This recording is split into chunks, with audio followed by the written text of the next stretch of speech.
warahmatullahi wabarakatuh. Perkenalkan, nama saya Nun Lestari. Saat ini saya tercatat sebagai mahasiswa PPG dalam jabatan pada LPTK UIN Bukit Tinggi tahun 2022 Bas 3. Dan hari ini Jumat 13 Januari tahun 2023, saya akan melaksanakan praktek pembelajaran dalam rangka penilaian uji kinerja pada tempat saya mengajar, yaitu SMA Negeri 1 Negeri Agung, Kecamatan Negeri Agung, Kabupaten Waikanan, Provinsi Lampung. Assalamualaikum warahmatullahi wabarakatuh.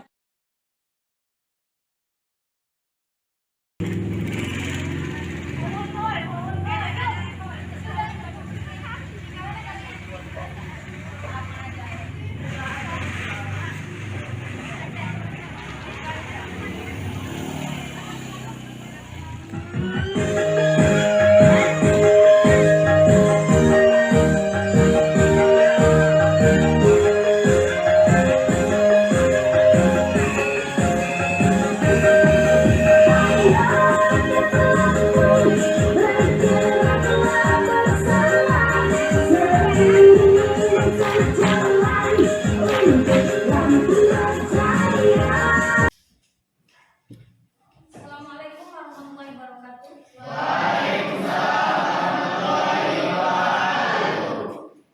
Sebelum memulai pembelajaran pada hari ini, ada baiknya kita memulai pembelajaran dengan membaca doa dan membaca surat pendek. Untuk hari ini silakan dipimpin bacaan doanya dan surat pendeknya oleh Rahman. Silakan Rahman. Wajah. Mulai.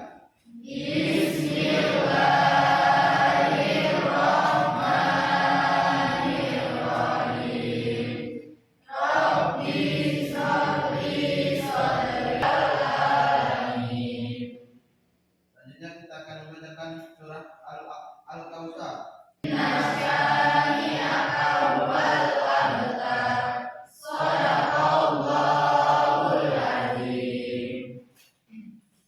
Semoga dengan dibacakannya ayat Al-Quran tadi dan diawali dengan membaca doa, proses pembelajaran kita pada hari ini dapat berjalan lancar dan mendapat berkah dari Allah Subhanahu wa Ta'ala. Baik, bagaimana kabar-kabar anak hari ini?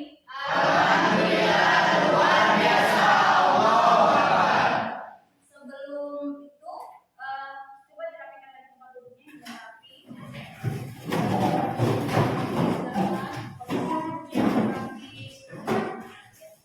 Siapa yang tiket kali ini? Saya, Selma dengan Tia. Kondisi kelasnya bersih, rapi. Mudah-mudahan untuk yang kedepannya juga tetap dijaga ya kebersihan kelasnya ya.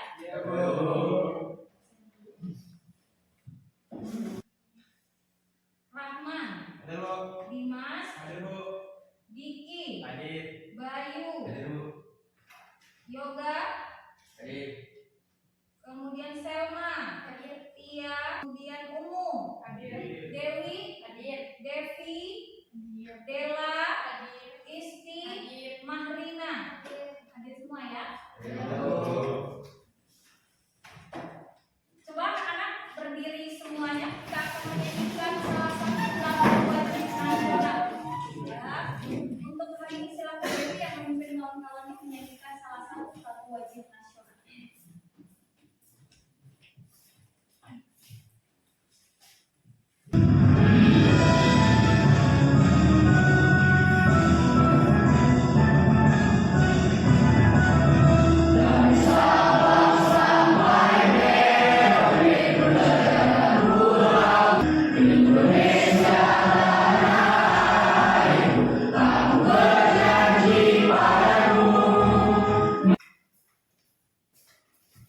Kalau tadi kita sudah menyanyikan salah satu lagu wajib nasional, selanjutnya mari kita tepuk PPK. Masih ingat? Masih. Tepuk PPK. Religius, nasionalis, mandiri, gotong royong, integritas. Terima kasih, silakan duduk kembali. Sebelum kita melanjutkan materi yang akan kita pelajari pada hari ini, Ibu akan menanyakan materi pembelajaran yang kita bahas minggu lalu. Minggu lalu kita membahas tentang pernikahan terkait dengan pengertian nikah dan hukum-hukum nikah. Coba, ada Ada yang masih ingat tentang pengertian nikah? Silakan Selma. Pengertian nikah menurut bahasa yaitu mengumpulkan, menggabungkan atau menjodohkan. Menurut Kamus Besar Bahasa Indonesia, pernikahan adalah perjanjian antara laki-laki dan perempuan untuk bersuami istri. Ya, kita beri aplaus untuk Selma. Yang kedua, ada berapa hukum nikah? Nah, coba Fitri, ya silakan Fitri. Nikah ada 5, yaitu wajib, makruh, sunnah, mubah, dan haram. Ya, hukum nikah itu ada 5 ya. Mubah, haram, halal, makruh, dan ada 5 ya. Kita beri aplaus juga untuk Fitri. Adapun materi yang akan kita bahas pada hari ini yaitu ketentuan pernikahan menurut syariat Islam. Apa saja yang akan kita pelajari pada pembelajaran hari ini? Kita akan belajar tentang ketentuan pernikahan menurut syariat Islam. Jadi dalam pernikahan itu ada ketentuannya ya. Sebelum itu, KD apa saja yang akan kita pelajari? Yang pertama, KD 3.6 menganalisis dan mengevaluasi ketentuan pernikahan dalam Islam ya. Jadi kita akan menganalisis ya dan mengevaluasi apa saja sih ketentuan pernikahan yang ada di dalam Islam.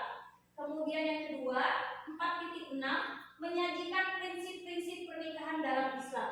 Jadi dalam Islam itu, dalam pernikahan itu ada prinsip-prinsipnya. Materi yang akan dipelajari itu ada 5. Yang pertama tentang hikmah pernikahan, yang kedua tentang jenis-jenis pernikahan, kemudian yang ketiga tentang hak dan kewajiban, baik hak kewajiban sebagai suami maupun hak sebagai istri. Kemudian yang keempat, ada orang-orang yang tidak boleh dinikahi. Siapa saja nanti orang-orangnya. Kemudian yang kelima, pernikahan yang tidak sah menurut syariat Islam. Nanti ada macam-macam pernikahan yang tidak sah menurut Islam. Kemudian kalau tadi sudah disampaikan KD-nya, berikutnya apa sih tujuan pembelajaran kita hari ini? Yang pertama, mengaitkan hikmah pernikahan menurut syariat Islam. Jadi nanti hikmah-hikmahnya tersebut akan kita kaitkan sesuai dengan syariat Islam. Kemudian yang kedua, menguraikan jenis-jenis pernikahan menurut syariat Islam. Ini dijelaskan apa saja sih jenis-jenis pernikahan yang ada di Indonesia ini ya. Kemudian yang ketiga, membedakan hak dan kewajiban suami istri ya. Jadi dalam pasangan suami istri itu ada hak dan ada kewajiban. Nah, itu ada bedanya antara hak suami dan hak istri. Begitupun sebaliknya antara kewajiban istri juga dengan kewajiban suami. Berikutnya yang keempat, mengaitkan orang-orang yang tidak boleh dinikahi. Nanti untuk biar tahu untuk kedepannya siapa saja sih sebenarnya orang-orang yang tidak boleh dinikahi. Jadi bukan semuanya bisa kita nikahi, ya. Ada orang-orang tertentu yang tidak boleh dinikahi, ya. Berikutnya yang keenam, menunjukkan prinsip-prinsip pernikahan. Dalam pernikahan itu ada prinsip-prinsipnya yang tidak boleh dilanggar. Dari yang Ibu sampaikan barusan tentang KD dan tujuan pembelajaran, ada yang mau ditanyakan? Ada? Tidak ada ya? Sebelum masuk ke materinya, untuk mengetahui pengetahuan awal anak-anak tentang ketentuan pernikahan menurut syariat Islam, Ibu akan mengecek pengetahuan awal siswa. Nah, Ibu akan mengecek pengetahuan awal anak-anak terkait materi ketentuan pernikahan menurut syariat Islam. Silahkan disiapkan HP-nya. Ibu sudah kirim link Google Form-nya di WA Group. Silahkan dikerjakan soal pretestnya di Google Form. Silahkan dikerjakan dari sekarang.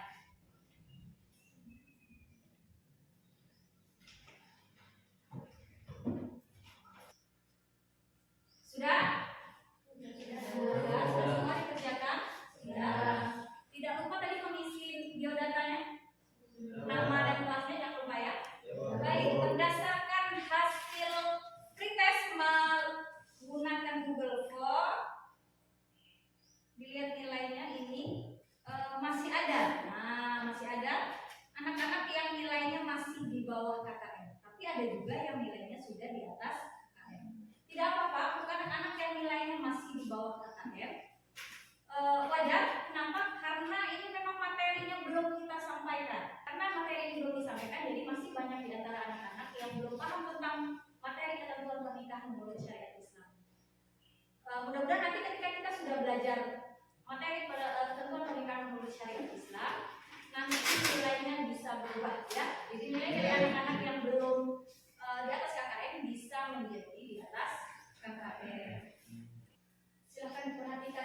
papan tulis, Ibu akan menayangkan video pembelajaran, diamati, ditelaah tentang materi ketentuan pernikahan dalam Islam itu ada apa saja, ya. Assalamualaikum warahmatullahi wabarakatuh. Apa kabar anak-anak hari ini? Semoga hari ini Allah limpahkan kesehatan untuk kita agar kita bisa melaksanakan pembelajaran sebagaimana mestinya. Selanjutnya, materi kita hari ini adalah ketentuan pernikahan menurut syariat Islam. Materi yang akan kita pelajari pada hari ini yaitu yang pertama, hikmah pernikahan menurut ketentuan syariat Islam, kemudian jenis-jenis pernikahan menurut syariat Islam, hak dan kewajiban suami istri dalam Islam, orang yang tidak boleh dinikahi dalam Islam, kemudian yang terakhir pernikahan yang tidak sah menurut syariat Islam. Tujuan pembelajaran yang akan kita capai pada hari ini adalah yang pertama, mengaitkan hikmah pernikahan menurut syariat Islam. Yang kedua, menguraikan jenis-jenis pernikahan menurut syariat Islam. Yang ketiga, membedakan hak dan kewajiban suami istri. Yang keempat, mengaitkan orang-orang yang tidak boleh dinikahi. Yang kelima, mengaitkan pernikahan yang tidak sah menurut syariat Islam. Yang keenam, menunjukkan prinsip-prinsip pernikahan. Adapun hikmah dari pernikahan ya, yang pertama, jalan yang baik untuk memenuhi kebutuhan seksual. Yang kedua, mempererat tali kekeluargaan. Yang ketiga, jalan terbaik untuk memuliakan anak, memperbanyak keturunan dan memelihara nasab. Yang keempat, menjalin hubungan silaturahim antara keluarga istri dengan keluarga suami dan lain-lain. Jenis-jenis pernikahan poligami, yaitu perkawinan antara seorang laki-laki dengan lebih dari satu orang perempuan. Kemudian poliandri, perkawinan antara seorang perempuan dengan lebih dari satu laki-laki. Kemudian yang ketiga, monogami, yaitu perkawinan seorang laki-laki dengan satu orang perempuan. Yang kedua, istri wajib menaati suaminya selama tidak dalam kemaksiatan. Yang ketiga, istri hendaknya memenuhi kebutuhan suami dan keluarga, baik kebutuhan biologis maupun non-biologis. Istri hendaknya mendahulukan hak suami di atas hak orang tuanya. Istri wajib menjaga harta suami dengan sebaik-baiknya. Yang terakhir, istri wajib menjaga kehormatan suaminya selama-lamanya. Kafir. Demikianlah tadi materi yang kita bahas pada hari ini, tujuan yang pembelajaran yang kita capai pada hari ini. Mudah-mudahan dapat bermanfaat untuk anak-anak dan kita semua. Ibu tutup. Wassalamualaikum warahmatullahi wabarakatuh.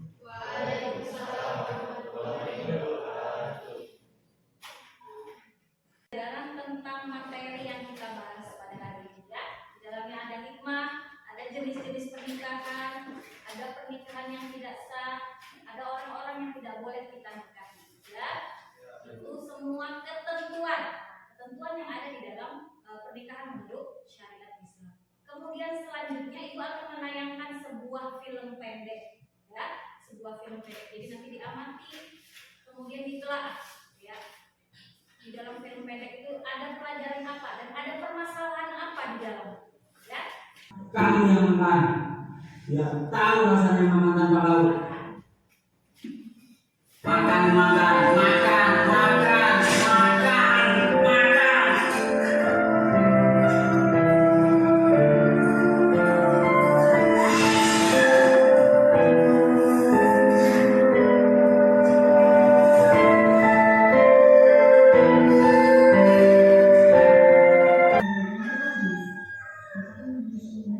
Suami tidak makan kalau mau duit mau. Iya ya, kita ya, makanya seadanya.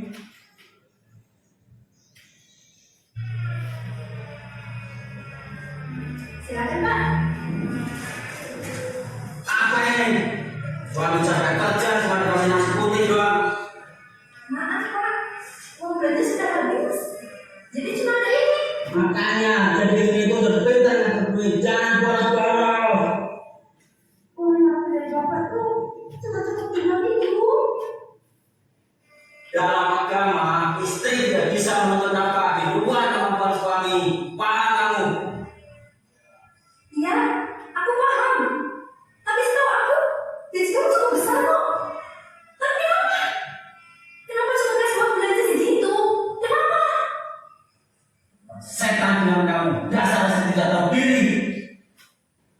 Sekarang kamu yang makan, biar tahu rasanya makan tanpa lauk. Makan, makan, makan, makan, makan, makan.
Sudah selesai?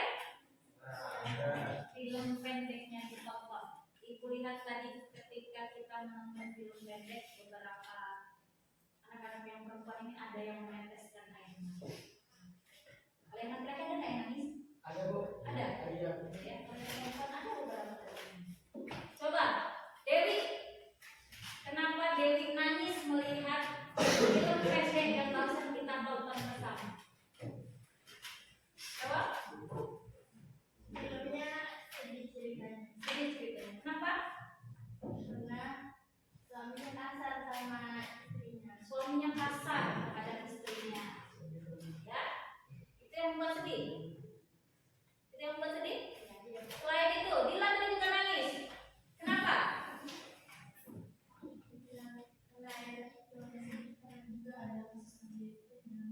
Karena ada kasus KDRT di dalamnya. Itu masih perempuan itu sasarannya. Nggak ada yang marah dengan sikapnya laki-laki.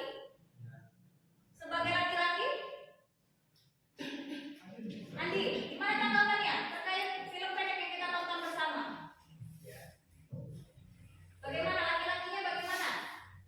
Laki-lakinya keterlaluan aja. Laki-lakinya keterlaluan. Ya. Jadi tadi ada pihak yang dirugikan yaitu perempuan. Kemudian ada yang melakukan kekerasan dalam rumah tangga yaitu suaminya. Selanjutnya ibu akan membagi kelompok menjadi 3 kelompok ya. Karena model pembelajaran kita hari ini adalah problem based learning. Jadi anak-anak nanti silakan berkelompok. Kemudian masing-masing kelompok nanti akan mencari permasalahan yang ada dalam kehidupan, kemudian dicari jalan keluarnya ya. Silakan anak-anak berbagi menjadi 3 kelompok. Sudah berkelompok menurut kelompoknya ya. Ada 3 kelompok, kelompok 1, kelompok 2 dan kelompok 3. Sambil tadi mengerjakan tugas kelompoknya, ini ada LKPD juga dikerjakan.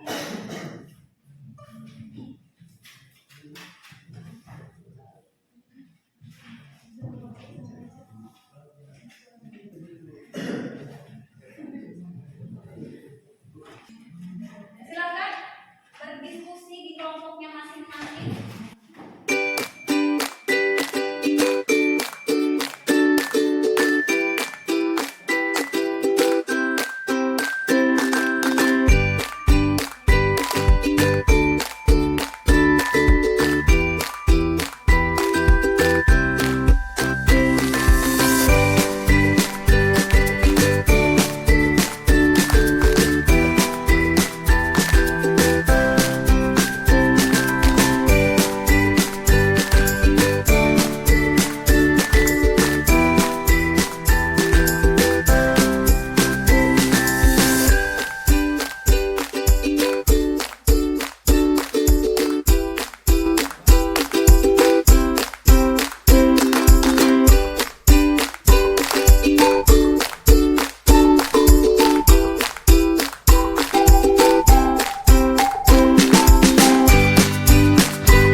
Selanjutnya silakan kelompok 1 mempresentasikan hasil diskusinya diwakili oleh wakil kelompoknya. Sedangkan yang kelompok lain memperhatikan apa yang disampaikan kelompok. Ya, silakan. Selma. Perkenalkan, nama saya Selma, perwakilan dari kelompok 1. Di sini saya akan membahas atau presentasikan tentang KDRT, yaitu KDRT pengertiannya.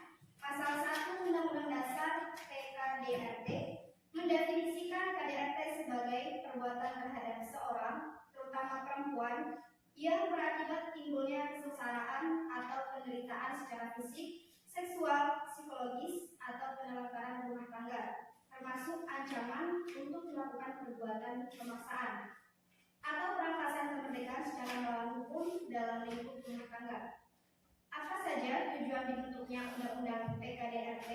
Sebagaimana disebut dalam pasal 4 meliputi 1. Mencegah terjadinya segala bentuk kekerasan dalam rumah tangga. 2. Melindungi korban kekerasan dalam rumah tangga. Yang ketiga, menindak pelaku kekerasan dalam rumah tangga. Dan yang keempat yaitu memelihara keutuhan rumah tangga yang harmonis dan sejahtera. Siapa saja yang menjadi lingkup dan dilindungi dalam Undang-Undang PKDRT? Menurut pasal 2 Undang-Undang PKDRT menegaskan bahwa siapa-siapa saja yang dilindungi dengan Undang-Undang Dasar ini, yaitu 1. Suami, istri, dan anak. Dan yang kedua, orang-orang yang memiliki hubungan keluarga baik karena darah, perkawinan, persusuan, pengasuhan, dan yang menetap dalam rumah tangga. Kemudian apa saja penyebab terjadinya KDRT? Yang pertama yaitu perselingkuhan, yang kedua masalah ekonomi, yang ketiga budaya patriarki, dan yang keempat campur tangan pihak ketiga, yang kelima bermain judi, dan 6 perbedaan prinsip. Itu presentasi dari kelas dari kelompok kami. Ada yang ingin ditanyakan? Silakan. Tadi presentasi dari kelompok 1 sudah selesai. Ada yang ingin bertanya ke kelompok 1? Silakan. Berdiri. Izin bertanya dari kelompok 2 pada kelompok 1. Bagaimana reaksi kita sebagai masyarakat jika terjadi atau melihat KDRT di lingkungan kita? Ya, Akan dijawab. izin menjawab dari kelompok 1. Mencegah berlangsungnya tindak pidana dan memberikan pertolongan pertama kepada korban dan memberikan perlindungan kepada korban. Ya, tadi jawabannya. Jadi yang pertama tadi apa gitu?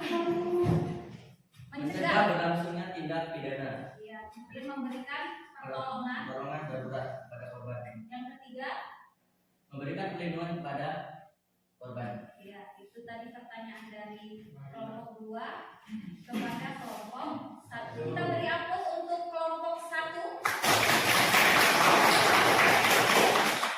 Selanjutnya kelompok 2 silakan dipresentasikan hasil diskusinya. Wakil kelompok 2 silakan. Assalamualaikum warahmatullahi wabarakatuh. Waalaikumsalam. Perkenalkan, saya Dewa Puspita dari kelompok 2 akan mempresentasikan hasil kerja kelompok kami. Di sini kami akan menjelaskan pernikahan yang tidak sah.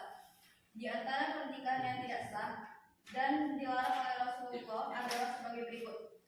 1. Pernikahan mut'ah, yaitu pernikahan yang dibatasi untuk jangka waktu tertentu, baik sebentar maupun lama.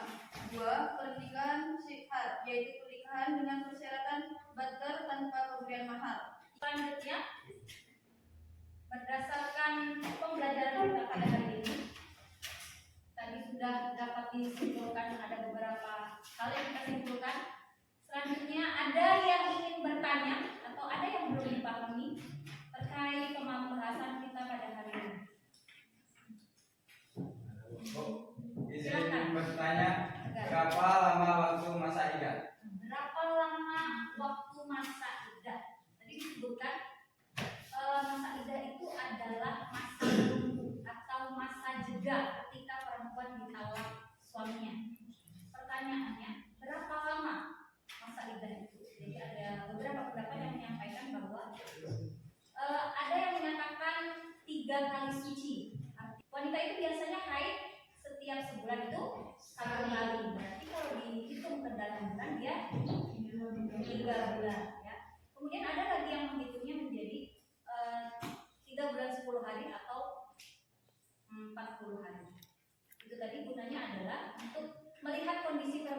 ketika sudah dicerai suaminya atau ditinggal meninggal suaminya, kondisi perempuan ke depannya itu apakah dalam kondisi hamil atau tidak. Jadi untuk mengetahui kondisi perempuan tersebut itu ada namanya masa iddah. Jadi ketentuannya ada yang menyebutnya 3 kali suci dan ada yang menyebutkan selama 40 hari. Setelah 40 hari baru diperbolehkan lagi ketika ingin. Selanjutnya, kalau tadi sudah ada anak yang bertanya, selanjutnya ibu yang akan bertanya.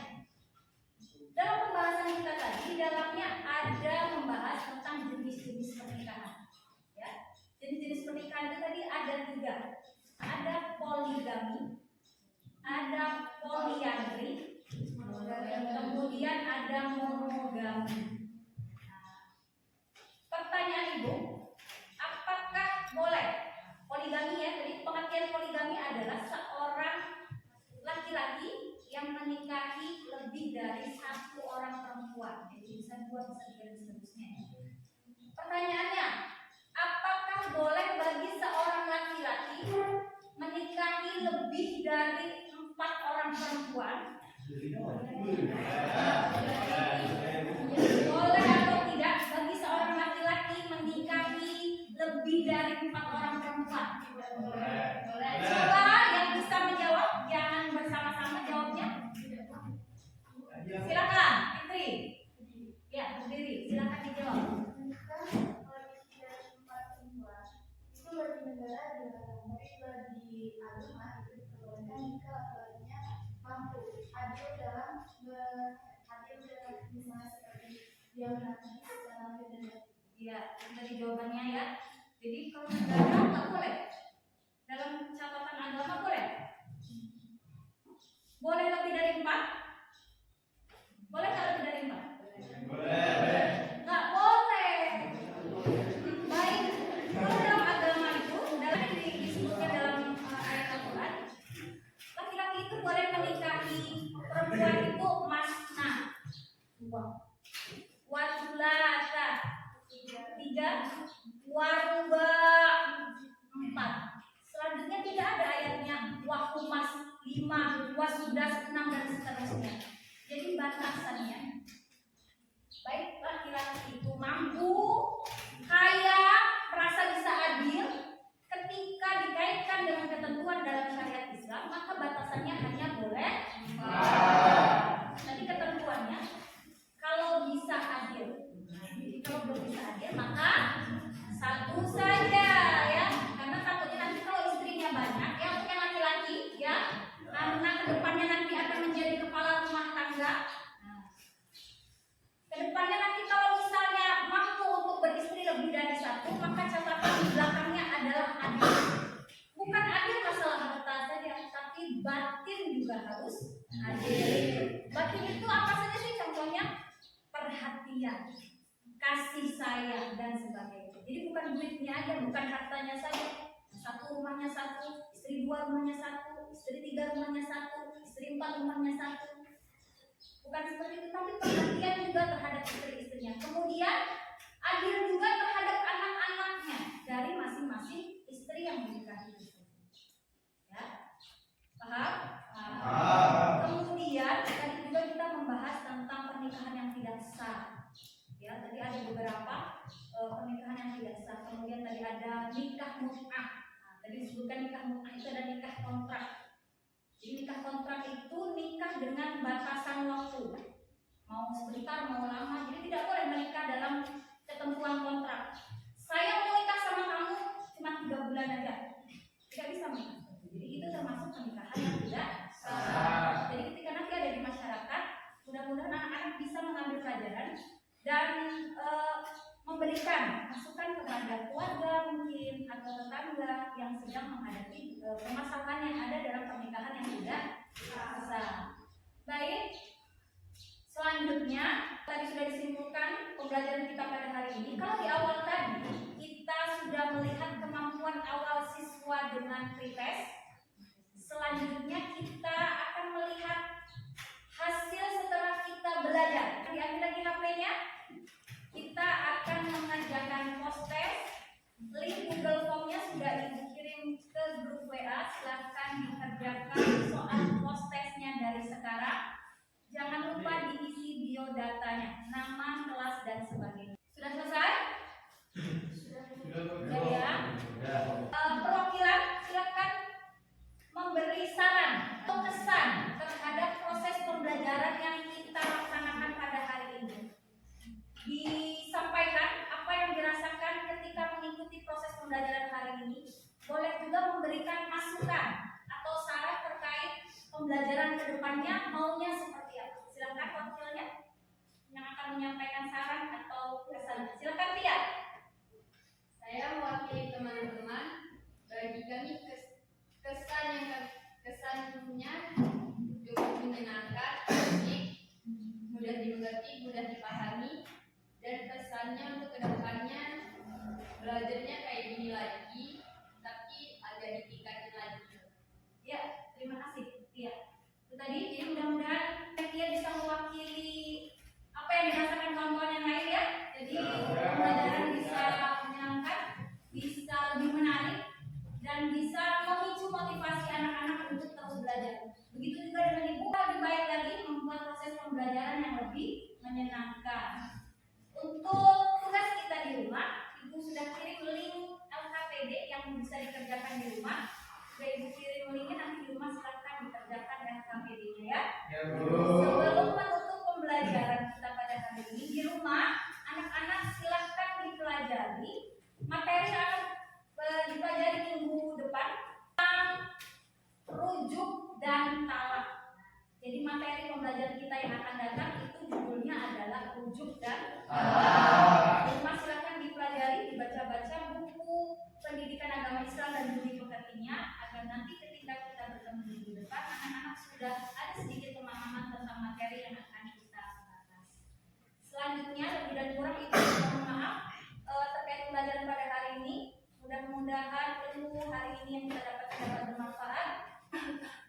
Doa penutup hari ini silakan kembali dipimpin oleh Rahmat. Kemudian ditutup dan dibaca doanya. Silakan Rahmat. Puasa. Mulai.